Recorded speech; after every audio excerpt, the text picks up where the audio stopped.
Hello and welcome to my channel again. So today we are going to be making a cherry blossom sugar flower without a cutter. Now these are all the tools that we are going to be using to make this cherry blossom. So the first thing we are going to be doing is putting our stamens. So I'm just using two pieces, okay, and I'm using a 22 gauge wire.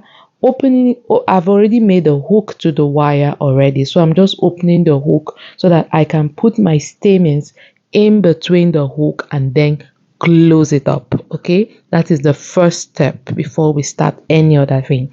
So while I'm doing this, if this is your first time of coming to my channel, on this channel I'm all about sugar flowers, wafer paper flowers and cake decorating.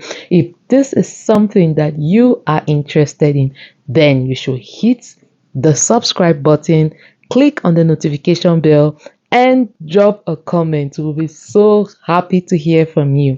Now the next thing I'm going to be doing is cutting out my gum paste. So this is gum paste or flower paste. You can do this with fondant too, okay, if you are not going to be keeping your flowers for too long, or if you don't really want them to be very dry, and just generally you can do that with fondant. Okay, so I am forming a ball, then a tear drop. The next thing I'm going to be doing is with my modeling tool, I'm going to be putting a hole in the center of my teardrop. Next, we are going to be using our scissors to make 5 strips because we want it to look like a 5-petal flower.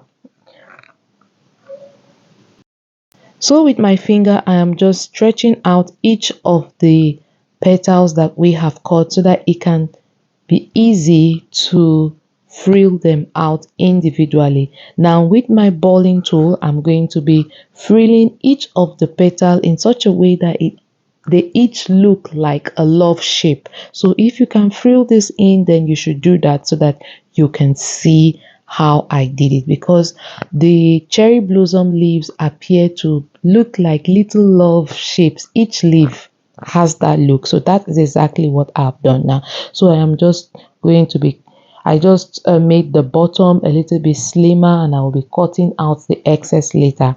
Now with this tool, I'm also going to be veining each of the petal. Each time I put it, I lie it against each side of the petal to make sure that the veins are appearing on each petal.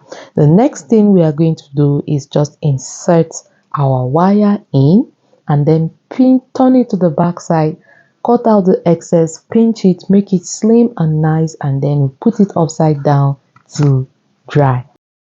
Once dry, you can dust the center, tape the bottom of each wire. You can skip the dusting if you don't want to dust it. I just needed to do this because it was actually an order I was making for another baker. So I actually make sugar flowers for bakers. I am their best companion.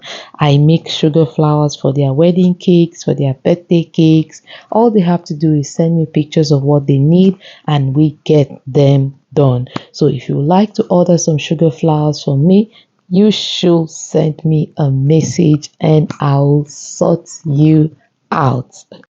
Sugar Flower Factory is an online class that teaches you how to make sugar flowers and wafer paper flowers from the comfort of your studio or from your homes.